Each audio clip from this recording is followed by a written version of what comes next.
Have you ever held on to something, a stock, a car, a business idea, long after you knew it was time to let go? You kept hoping it would turn around, that maybe the timing was just wrong, that your patience would finally pay off. You weren't chasing profit anymore, you were chasing redemption. You can know all the right moves, follow every financial rule, and still fall into this emotional trap. Because when it comes to money, the hardest part isn't losing, it's admitting we've lost. Welcome to why we chase losses, even when we know better. This isn't just about money. It's about the psychology that drives every financial decision you've ever second-guessed. Behind every "I'll hold just a little longer" is a quiet war between logic and emotion. Behavioral economists like Richard Thaler call this the pain asymmetry. We feel losses twice as strongly as we feel gains. In other words, losing $100 hurts more than winning $100 feels good. That imbalance shapes everything: our trades, our budgets, even our relationships with risk. The truth is, we're not chasing money, we're chasing relief from regret. And that simple truth explains why smart people make irrational choices every single day. The goal of this video isn't to make you feel guilty. It's to help you see your own patterns clearly enough to step out of them. Because once you understand why your brain hates losing, you can stop letting that emotion make your financial decisions for you. Let's look at where this behavior begins and why it's so hard to stop. Imagine this. You've invested months into a project, time, energy, maybe money. It starts to fail, but instead of walking away, you double down. You tell yourself, "I can't quit now. I've already put too much in." That's not discipline. That's the sunk cost fallacy, one of the brain's most expensive illusions. You're protecting your ego, not your wallet. This fallacy shows up everywhere, from investors refusing to sell declining stocks to companies throwing millions at dying ideas. Even in relationships, we stay invested because the pain of leaving feels worse than the cost of continuing. That's the hidden emotional math of loss aversion. We prefer the possibility of recovery to the certainty of regret. The irony, the longer we chase, the more we lose. Thaler's research in misbehaving shows that the human brain values losses and gains through emotion, not arithmetic. We interpret pain as a signal that we must fix something, even if fixing means sinking deeper, and that's what makes losses so seductive. They trigger the illusion of control. If I just wait one more day, the market might bounce. The business might turn, the luck might return. But here's the truth. Emotion and evidence don't live in the same room. The longer we stay emotional, the more invisible logic becomes. And the cost isn't just financial, it's psychological bandwidth. You start obsessing, overthinking, rechecking numbers that no longer matter. What started as an investment becomes a test of identity. If I walk away, I lose part of who I am. That's where pain turns into paralysis. But the good news is, it's not a lack of discipline. It's a predictable human bias. And once you can name it, you can start to manage it. Behavioral economics calls it loss aversion. It's the invisible hand inside every "I'll wait it out" decision. In classic economics, humans are rational. They weigh costs, calculate risks, and maximize rewards. But in reality, we feel our way through money. Thaler and Kahneman proved that most people would rather avoid losing $100 than gain $200. That's how powerful the emotional pull is. It's not about greed, it's about fear of regret. The brain treats potential loss as a survival threat, triggering the same chemical responses as physical pain. That's why the screen turns red, your stomach drops, and your mind races when a stock dips. It's not numbers, and it's biology. And biology is ancient. It evolved for danger, not data. So when money feels threatened, your instincts take over. You start hoping instead of planning. You cling instead of adapt. Prospect theory explains this perfectly. Our choices depend not on outcomes, but on how those outcomes are framed. Losing $100 feels catastrophic if you started with $1,000, but irrelevant if you started with $10 million. It's all relative perception. This is why even successful people still feel poor. Their minds measure risk through emotion, not proportion. And that's what makes loss aversion so universal. It's not about wealth, it's about psychological safety. The more emotionally connected you are to your money, the harder it becomes to make objective decisions about it. But the moment you recognize this mechanism, the instant you realize that the urge to hold, to wait, to just see is neurological, not logical, everything changes. You stop blaming yourself and start building awareness. By the way, if this message is resonating with you so far, drop the word calm in the comments. It tells me you're one of the few building wealth the peaceful way. Now let's explore what happens when awareness meets real life. Loss aversion isn't a concept, it's a daily experience. Investors hold losing positions, entrepreneurs keep funding projects that drain them, and everyday savers refuse to pivot even when the math is clear. Why? Because walking away feels like failure, even when it's freedom. Taylor called this misbehaving, the human tendency to act emotionally rational. We justify decisions not with logic, but with stories that protect our identity. We tell ourselves, it's not a loss, it's temporary. But deep down, we're avoiding one of the hardest truths in finance. Sometimes the smartest move is surrender. Letting go isn't weakness, it's wisdom. When your self-worth is tied to outcomes, every dip feels personal. The truth is, no amount of intelligence cancels biology. The pain of losing activates the same part of the brain as physical harm.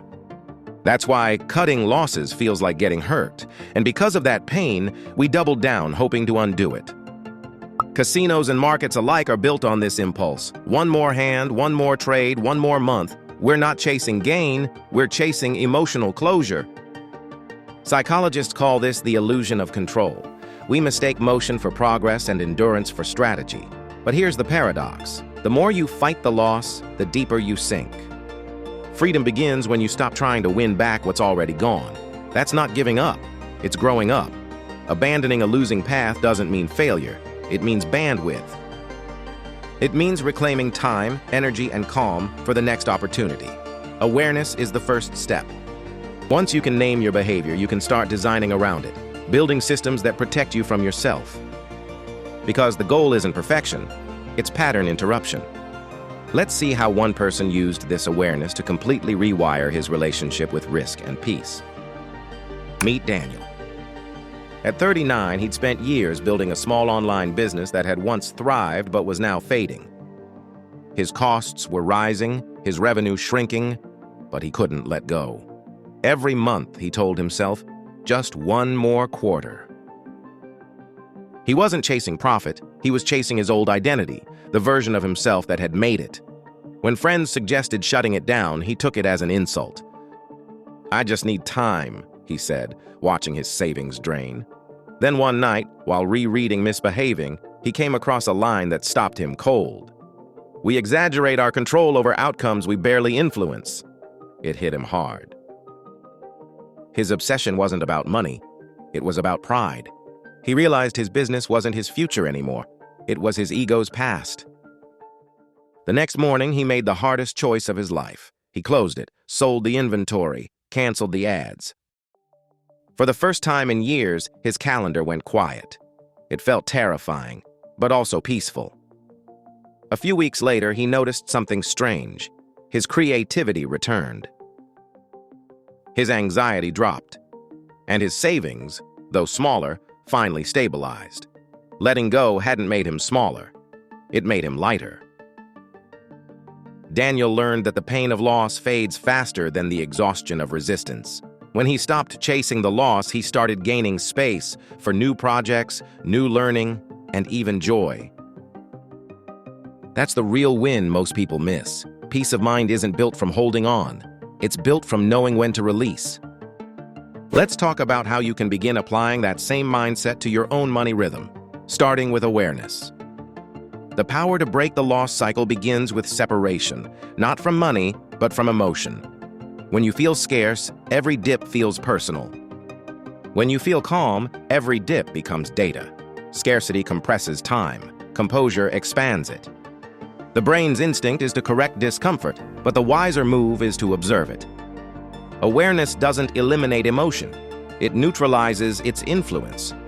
Thaler often said that the goal of behavioral economics isn't to remove bias, but to design around it.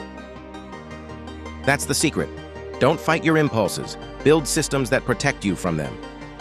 Automatic investments, scheduled check-ins, clear exit rules. The less you rely on willpower, the more consistent your behavior becomes. The same principle applies to relationships, goals, even health. Emotionally detaching doesn't mean you stop caring. It means you start choosing wisely. Because peace isn't the absence of risk, it's the presence of rhythm. You stop trying to time life perfectly and start trusting your process. When you design structure around emotion, emotion loses power, and that's the shift that separates those who survive from those who spiral. You don't become unshakable overnight. You become aware every day. Now let's take that awareness and turn it into a system you can actually use to stabilize your financial mindset. And that's the Trip to Wealth Command Center, a simple but powerful Google Sheets system that visualizes your money like an investor's dashboard. The tool tracks your income, cash flow, and net worth, but most importantly, it helps you see your financial rhythm in real time. You'll see exactly where you are in your journey. You can join the early access waitlist below and lock in an exclusive discount. The truth is, clarity is the best protection against risk. When you can see your money clearly, you can design for both luck and uncertainty instead of reacting to them. Imagine finally feeling in command of your money, instead of the other way around, like driving with a clean windshield after months of fog. You can't predict the storm, but you can build a stronger boat. The command center isn't just a tracker, it's a mirror. It reveals your habits, your leaks, and your strengths.